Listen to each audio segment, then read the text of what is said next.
Good morning everyone. Last video lecture में हमने reproduction पढ़ा था पैरामीशियम के केस में। आज के वीडियो लेक्चर में हम कंटिन्यू करेंगे टॉपिक को और असेक्सुअल रिप्रोडक्शन पढ़ेंगे साइकोन के केस में। साइकोन में किस प्रकार का रिप्रोडक्शन होता है उसके बारे में जानेंगे। हमने इसके पिछले वीडियो में बाइनरी फिजन के बारे में पढ़ा था। बाइनरी फिजन किस प्रकार से होता है, प्रोसेस क्या होता है, इसके बारे में हमने डिस्कस किया था पैरामीशियम के अंदर। आज के वीडियो लेक्चर में हम साइकोन को देखेंगे, इनके अंदर कौन कौन से टाइप के सेक्सुअल रिप्रोडक्शन होते हैं उसके बारे में स्टडी करेंगे। तो सबसे पहला पॉइंट आता है साइकोन के अंदर, फेवरेबल कंडीशन में साइकोन जो है वो बडिंग के थ्रू, बड फॉर्मेशन के थ्रू रिप्रोडक्शन करते हैं या डिवाइड होते हैं। Okay, so during favourable condition Sycon reproduces through bud formation. During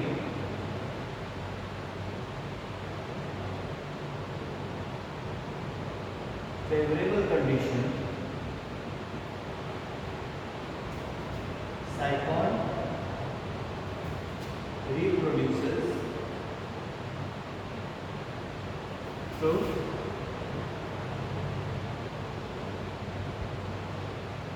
bud formation। Buds का फॉर्मेशन होता है और उसकी मदद से जो है साइकोन के अंदर रिप्रोडक्शन होता है और बॉडी जो है इनकी डिवाइड करती है। ओके, उसके आगे अगर हम बात करें तो यहाँ पे bud formation rapid cell division होता है, जिस कारण से एक बड का फॉर्मेशन हो जाता है। ठीक है, पर्टिकुलर एक बॉडी का स्ट्रक्चर है, उसके एक पार्ट में बहुत ज़्यादा तेज़ी से सेल डिवीजन स्टार्ट हो गया। जब सेल डिवीजन ज़्यादा तेज़ी से स्टार्ट हो गया तो एक सेल का क्लस्टर बन गया, एक गुच्छा बन गया, वो गुच्छा बड़ा होता जाता है, उसको ही हम बोलते हैं बड। ओके, सो इस तरह से बड का जो है फॉर्मेशन होता है। इस बड फॉर्मेशन में जर्म लेयर जो होती है और स्पॉन्जोसील, ये दोनों पार्ट लेते हैं। ठीक है, so germ layers and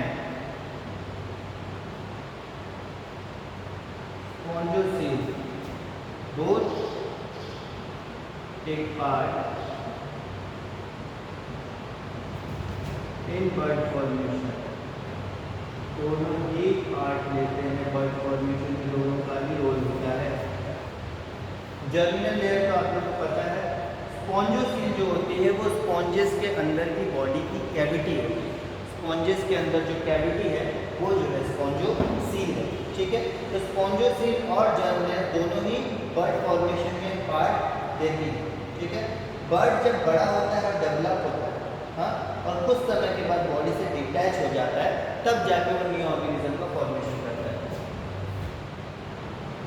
When bird grows and develops, it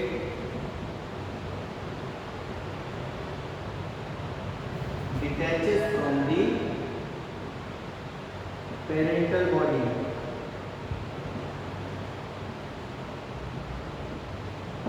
जब तक बर्ड छोटा था पेरेंटल बॉडी से जुड़ा हुआ था, बर्ड जब मैच्योर हो गया, डेवलप हो गया, तो वो पेरेंटल बॉडी से अलग हो जाता है। ठीक है, पेरेंटल बॉडी से अलग हो जाता है और डिटैचमेंट से पहले, डिटैचमेंट होने से पहले पहले इस बर्ड के अंदर ऑस्कुलम का निर्माण हो चुका होता है। ठीक है, बिफोर डिटैचमेंट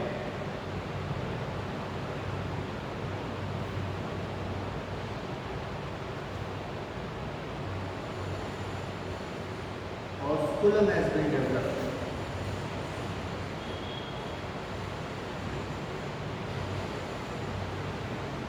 डिटैचमेंट के पहले ऑस्कुलम डेवलप हो जाता है। जो स्पॉन्जेस होते हैं उनके अंदर जो वाटर वेस्कुलर सिस्टम होता है, वाटर अंदर आता है न्यूट्रिशन लेके और एक्सक्रीशन, जो एक्सक्रीटरी प्रोडक्ट है वो शरीर से बाहर लेके जाता है। तो जब अंदर आता है तो छोटे छोटे पोर्स से आता है, जिसको पोस्टिया बोलते हैं, और जब बाहर जाता है तो एक बड़ी ओपनिंग से जाता है, जिसको हम यहाँ ऑस्कुलम बोलते हैं। ठीक है, तो ऑस्कुलम क्या है? वाटर करंट जो शरीर के अंदर आता है वो जब बाहर जाता है तो वो ऑस्कुलम के थ्रू ही शरीर से बाहर जाता है, तो एक ओपनिंग है शरीर। ठीक है, सो इस तरह से यहाँ पे जो बर्ड फॉर्मेशन है वो होता है। अब बर्ड जब अलग हो जाता है शरीर से तो नए ऑर्गेनिज्म में ग्रो कर जाता है। बर्ड फॉर्मेशन इतना ही है।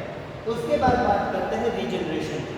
बर्ड फॉर्मेशन से भी साइकोन, साइकोन जो है वो रीजनरेशन से भी रिप्रोड्यूस करते हैं, रीजनरेशन से भी अपनी संख्या बढ़ाते हैं। ठीक है, इसको मैं मिटाता हूँ।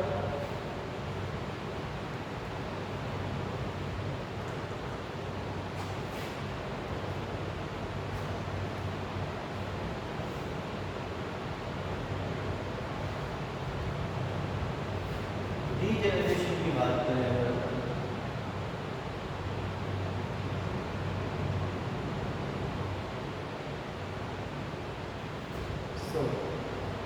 रीजनरेशन का क्या मतलब होता है? नॉर्मली जब आपने रीजनरेशन पढ़ा होगा तो उसमें एक चीज़ साफ पड़ी होगी कि शरीर का कोई हिस्सा अगर डिस्ट्रॉय हो जाए, डैमेज हो जाए तो उसका ग्रोथ हो जाता है, या कभी कभार ऐसा होता है कि शरीर के एक हिस्से में इतनी पोटेंसी होती है, ताकत होती है कि वो पूरी बॉडी को ग्रो करवा सकता है। ठीक है, तो रीजनरेशन में साइकोन जो है रीजनरेशन से भी रिप्रोड्यूस होते हैं। अब इस मेथड की अगर अपन बात करें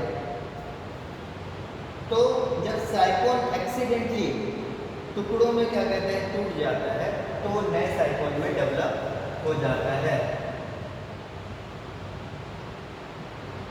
डेवलप्स फ्रॉम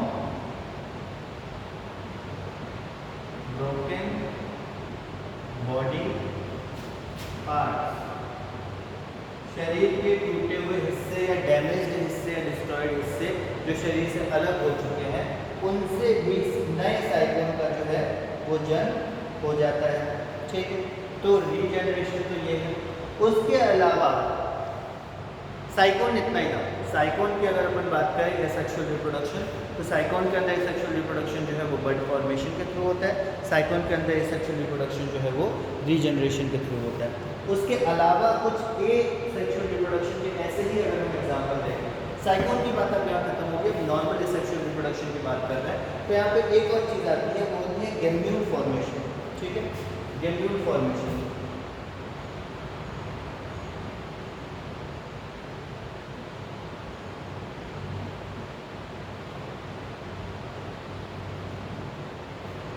गैम्यूल फॉर्मेशन जो होता है वो अनफेवरेबल कंडीशन में होता है।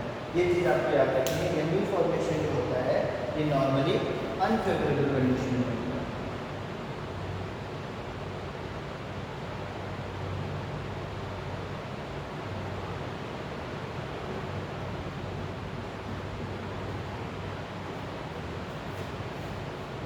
गैम्यूल फॉर्मेशन जो है वो नॉर्मली अनफेवरेबल कंडीशन में होता है।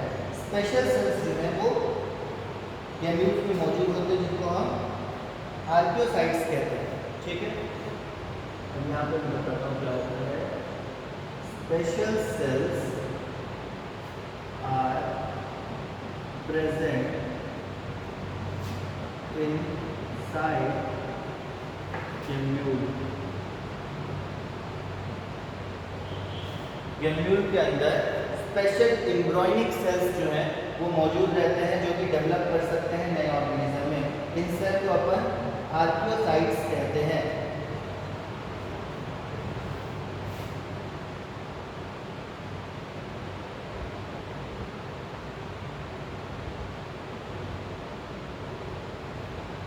ये जो होते हैं ये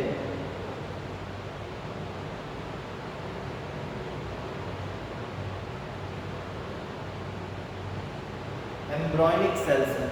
ठीक है, ये एम्ब्रॉयनिक सेल्स हैं और ये डेवलप हो सकते हैं नए इंडिविजुअल में। तो गैम्यूल की बात करते हैं ना, तो गैम्यूल एक गुच्छा है कई सेल्स का, कई आर्कियोसाइट सेल्स जो है इनका गुच्छा है और एक पैकेट है जिसके अंदर ये सेल्स जो है बंद रहते हैं। ठीक, अनफेवरेबल कंडीशन में इसका फॉर्मेशन होता है। इसका ग्रोथ फेवरेबल कंडीशन में होगा, जब कंडीशन सही होगी तभी इसका ग्रोथ होगा, पर अनफेवरेबल कंडीशन में ये बनते हैं। ठीक, अनफेवरेबल कंडीशन में ये बन गए।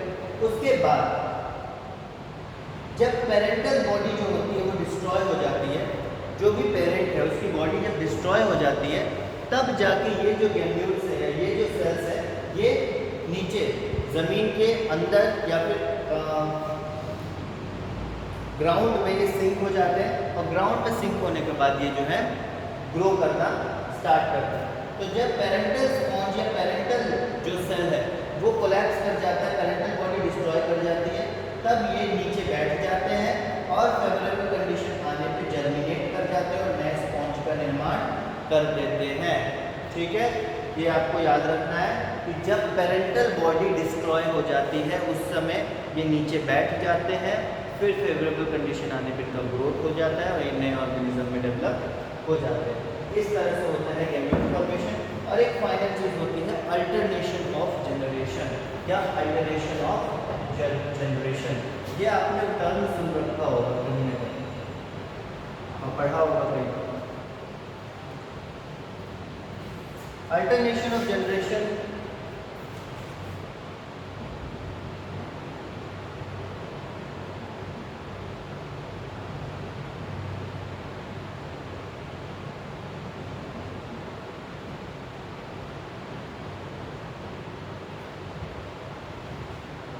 अल्टरनेशन ऑफ जनरेशन की अगर अपन बात करते हैं, जहाँ वर्ड आ गया अल्टरनेशन, मतलब कि कोई भी चीज़ ऐसी हो रही है जो कि रिपीटेडली नहीं हो रही बट अल्टरनेट हो रही है। मतलब एक हो रही है, फिर बीच में गैप आ रहा है, फिर कुछ और, फिर वापस हो रही है, फिर गैप आ रहा है, फिर वापस हो रही है। इसको बोलते हैं अल्टरनेट। ठीक है, तो अल्टरनेशन ऑफ जनरेशन में क्या होता है, पर्टिकुलर ऑर्गेनिज्म की लाइफ साइकिल, जिस लाइफ साइकिल में अल्टरनेट सेक्सुअल फेज आता है, फिर एसेक्सुअल फेज आता है, फिर सेक्सुअल फेज आता है, फिर एसेक्सुअल फेज आता है।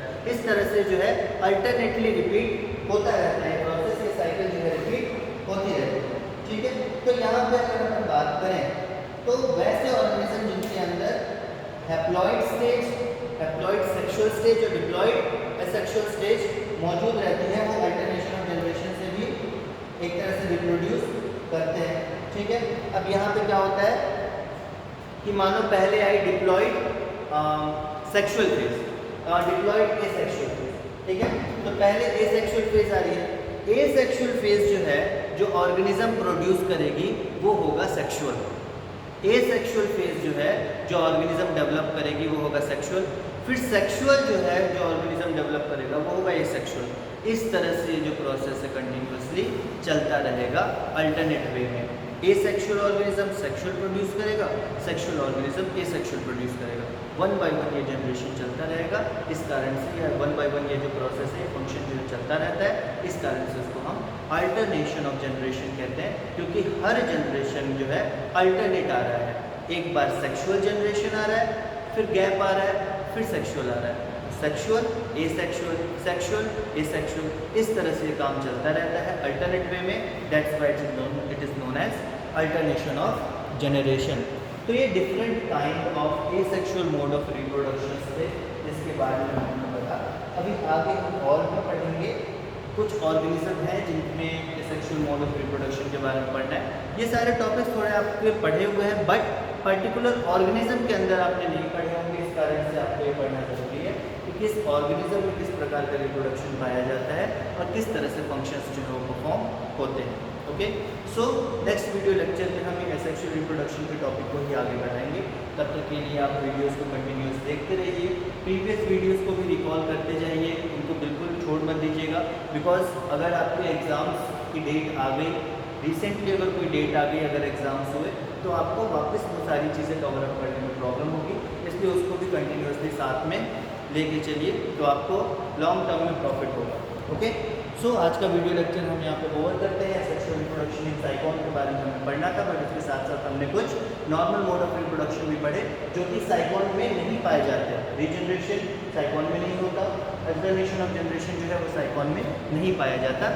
स्पॉन्जेस में पाया जाता है, सिलेंट्रेट्स के कुछ और ऑर्गेनिज्म जो है उनके अंदर पाया जाता है, बट साइकोन के अंदर हमने बर्ड फॉर्मेशन के बारे में पढ़ा और साइकोन के अंदर हमने रीजनरेशन के बारे में पढ़ा। ओके, सो अगले वीडियो लेक्चर में हम टॉपिक को कंटिन्यू करेंगे। Thank you.